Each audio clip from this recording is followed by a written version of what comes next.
Today's story was written by Reddit user FarmWitch4275. I stood carefully on the bridge of my ship as the last volley of antimatter missiles streaked towards this wretched planet. Our victory finally at hand, as our fleet scoured the final remnants of human civilization. This was their last system, their homeworld, their last hope. Now it was ours. The final hour, the last moments of our struggle against the great enemy. The prophecy foretold this time and time again. And it was I, Grand Admiral Naucus Tan Oren, that was to seize the final hour. The sight of a bright flash of light streaking across the planet, followed by a grand and beautiful streak of yellow and red flowing from the impact point as the planet finally shattered. I ordered my ships to maintain their grip on the system and finish off any survivors. No remnants. Within hours, we would finally be rid of them. The great enemy would be destroyed, the prophecy of the ancients fulfilled, and our destiny at hand. "My Lord Admiral," one of the subordinates spoke behind me. His head bowed, as he damned well should. "What is it? Can't I enjoy my victory in peace?" "My Lord Admiral, we are victorious. Scout teams from across the galaxy have reported in. No remnants of human civilization have been found. No more ships are in the system. There's nothing left. We have victory," he yelled in happiness. Pure elation overcame us all as we broke with protocol and the celebration began. A shooting contest erupted with some of the gunners as they picked a derelict or wreck and picked it apart with their weapons, or targeted random corpses floating through space. I stood calm with a smile on my face and a tear on my cheek. Victory. It was just then, suddenly, a voice, a human voice, suddenly broke the jubilation. Every radio, every comm system, everything was now broadcasting this voice. It spoke in perfect Carthagen. "So, it has happened again. The die once again cast, the cycle complete, and a new age now dawns. Once again our trust has been violated, and despite our best efforts, once again mankind lays in ruin. The sanctity of life forgotten and cast aside in place of yet another meaningless war. What was it this time? A prophecy? A swarm? A great devourer? Or was it Herberus? No matter. What is done is done. What's dead is dead. So be it. The cycle begins anew." "My lord, fluctuations from the yellow star. Its waveform is collapsing. It's going supernova," an engineer suddenly yelled. "All forces retreat from the system immediately," I ordered in a panic and commanded a retreat. Everything was breaking. We passed the gas giant Jupiter on the way out of the system.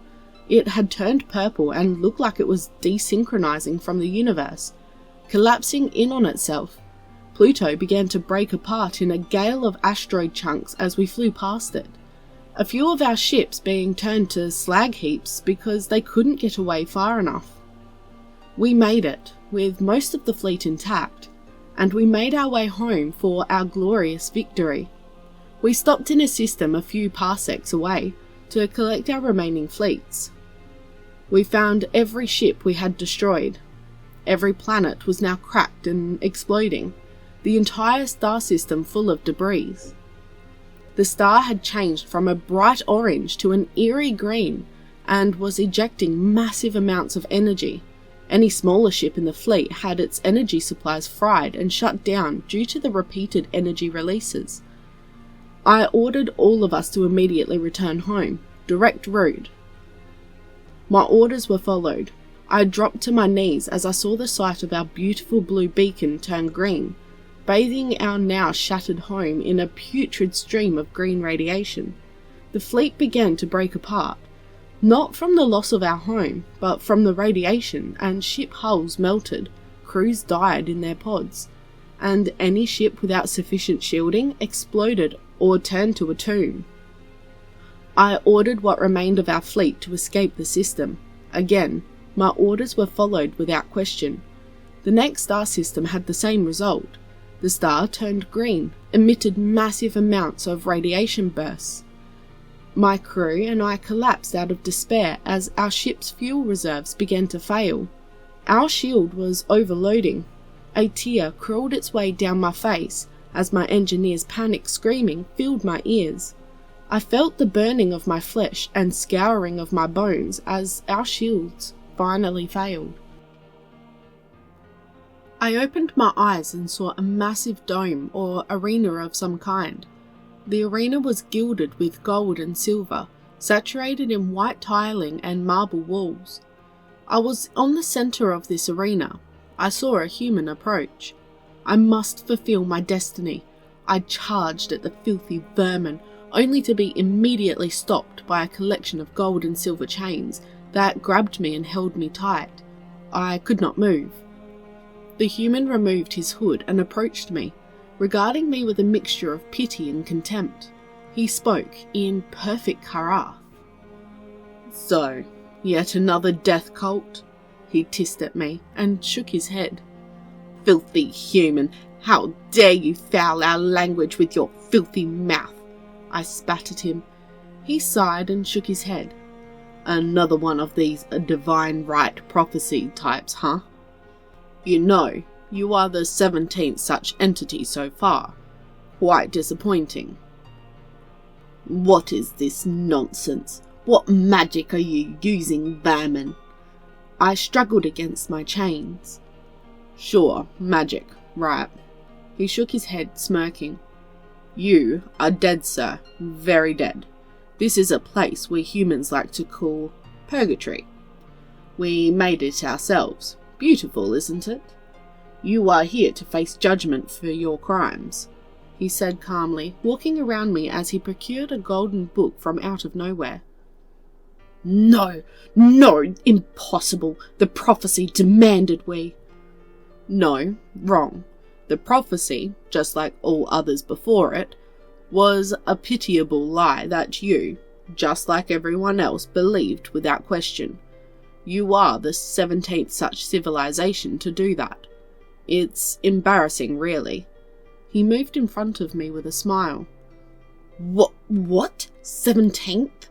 What? My demeanour changed from rage to confusion. 17th, yes, so far with 112 iterations. This being the 113th. You are civilization number 17 who has engaged in a prophesized or otherwise destined genocide of our species. You, however, are the worst of them, I must say. Your species is quite stupid. He slapped me across the face and moved behind me. "How dare you!" I went right back to rage. Every fibre of my being wanted to rip this creature apart. "Yes, quite stupid. See, the story of your prophecy goes like this. Centuries before you hit the stars, some old guy got drunk and fell into a pile of Garrick's excrement and went on a huge bender. This old fart became the first preacher of your religion, if you can call it that," he said, snapped his fingers, and the image of the circumstance he mentioned played out in front of me, as if I was there. Wah! It was him, the first preacher of the world of tarot, the maker of the prophecy, face down in Garrick's crap.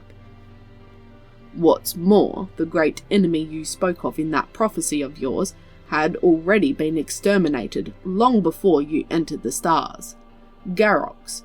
You wiped out the worst predator on your homeworld, but, just like any religious zealot, why let the momentum go? You attacked us first, as they usually do. He snapped his fingers again. The image played in front of me now showed Earth, once again facing destruction, with humanity desperately fighting a last-ditch defense in 16 different ways. Executing prisoners, murdering children, burning the elderly or infirm, the usual really. We surrendered to you 4 times, attempting negotiation each time. Each time you just massacred us, as is the norm." He snapped his fingers again. The image now changed. It showed the massacre of humans, not by us, but by other species. I was now at a loss for words, and my strength was rapidly draining. "Yes, isn't it?" he said, standing in front of me with a deeper, more sinister smile. "Why, what?" "Simple, stupid zealot. Simple. We are humanity. Many, many, many cycles ago, we were born into a universe that was dead and empty. We were a 1 in 100 quadrillion fluke, a freak of nature within its own freak of nature. We lived, we danced, we fought, and eventually we achieved flight beyond our cradle, only to find all beyond our home an empty, barren waste. We expanded further beyond our home, beyond soul, only to find more emptiness, plenty of life, but nothing of substance. Nobody to talk to, nobody to exchange ideas, nobody to fight with except us. We eventually came to the entire galaxy. Our search for more became desperate, needy. We expanded to yet more galaxies, and still, we found nothing as our equal. That was essentially all we really wanted, to not be alone. So, when it came time eventually, the universe ended. The heat death occurred and the life we knew came to an end. By lucky happenstance, we gained access to the universe's rulebook, and we changed it. The universe would be reborn again, as it always has, as it always will, except we simply made a few minor changes. We made it so that we were not alone. In our home galaxy, in our universe even. It mattered not. We changed nothing about ourselves, nothing about our history. We simply made it so that we were simply not alone. We left it up to nature to decide what we would find. We left it up to time to decide the future, and simply let the clock roll. And so, the universe restarted. No change to anything. We simply ensured we weren't alone. Everything happened as it did before. We lived, we danced, we fought, we died. Only this time we were contacted.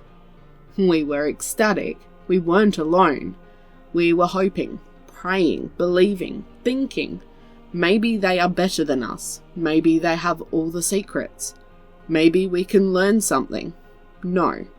As with you and all others before you, they attacked. Once again, they wiped us out. We gave someone else a chance to enjoy this universe with us, to talk, to break bread, to share in the glory of life. And what did they do? They killed us all. Hunted us for sport, ate us for food. One of us, however, figured this would happen, so he created a rule that allowed us to continue after a game was over, so to speak. So with that, we destroyed the universe, restarted it, and put it back exactly as it was. Only this time we erased the existence of our previous murderers. And so it has been for the last 113 universes, an eternal quest to find something, anything better than us, smarter than us, greater than us, or lesser than us that we could make equals. And so far, each time, our hope has been broken, our faith in the system shattered, or life snuffed and forgotten by those we gave life to, hoping for friendship, instead receiving slings and arrows. So, here we are, once again, as the last member of a species of murderers and criminals faces its judgment. He finished his speech and looked at me with a sadistic smile. Impossible. Impossible! Nah, not really. Quite possible. So, your judgment is as follows. You are accused of, with malice and forethought, commit an entire species to genocide based on false principle. You are accused of violating the sanctity of life by committing murder on a grand scale. You are accused of committing violations of purity and innocence for your massacre of children. Our survey says He snapped his fingers and showed the image of Earth engulfed in antimatter fire. Guilty as charged. Impossible! Impossible! This was all I could say. What could I say? You are hereby sentenced to expulsion from the universal consciousness. You will be erased from the universe and never exist again. Goodbye. It is time to start again. Once more with feeling. He snapped his fingers, and I cried out in horror as I watched my flesh slowly disappear to nothingness.